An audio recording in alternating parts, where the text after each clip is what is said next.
We have an NHL trade to announce. Division rivals, the Philadelphia Flyers and the Washington Capitals have swapped defensemen. We'll get into all the details coming up next.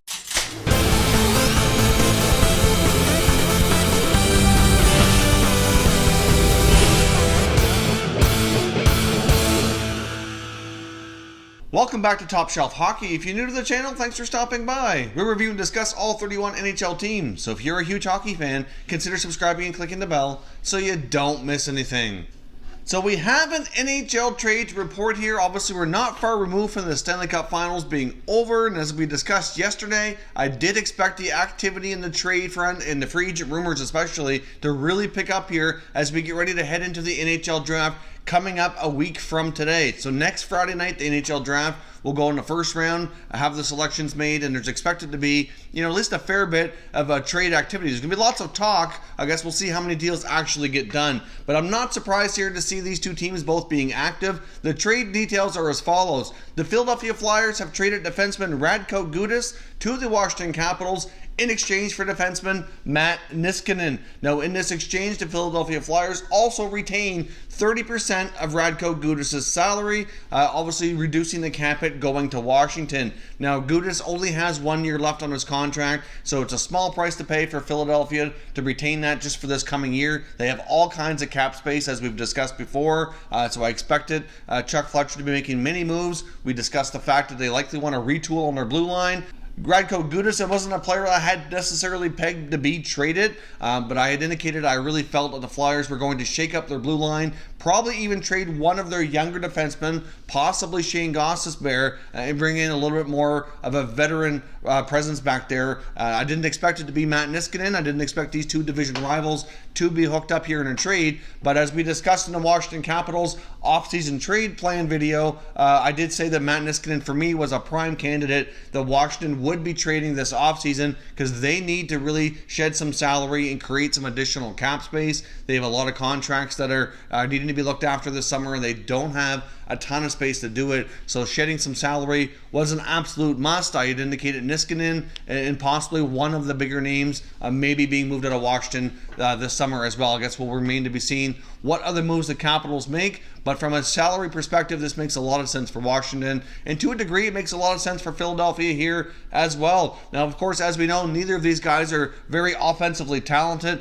Matt Niskanen's 32 years old. He's been around the NHL for a long time, has just shy of 900 games played, has 125 playoff games to his resume, and a Stanley Cup with Washington in last year's playoffs, so obviously that really will help the Philadelphia defense core. A lot of the Flyers' D-cores is fairly young and fairly inexperienced back there, especially like their top guys anyway.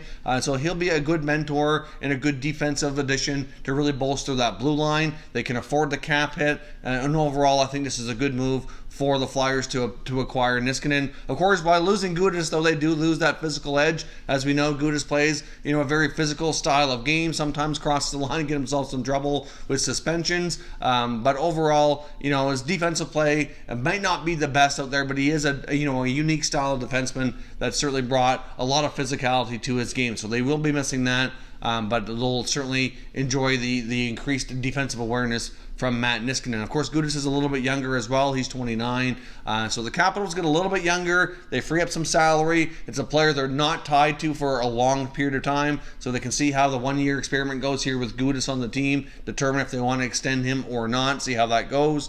And for the Flyers, they certainly get, like I said, a little bit better defensively. They get a little bit older, but that's okay. They have a lot of youth on that blue line to kind of offset that. So I think this is a pretty good swap here for both clubs. Certainly will be interesting to see Radko Gudas and Tom Wilson on the same team. Both players certainly have a reputation for crossing the line in the past, at least, and getting in trouble with NHL player safety and NHL suspensions. So it certainly could put more of a spotlight on the Capitals front as far as penalties go and possible things that can happen that cross the line. But hopefully both those guys have learned from their mistakes in the past. Certainly increases the level of physicality from the Capitals. I mean, one thing that we know about the NHL is very much a copycat league. Every time you see teams winning championships, a lot of other teams kind of go out and kind of try to re-emulate what they did and think that's the best way to win. The Capitals are only a year removed from being Stanley Cup champions. They did certainly play a fairly physical game to get themselves to that cup. We saw the St. Louis Blues play a very heavy game this year, getting themselves to the Stanley Cup championships,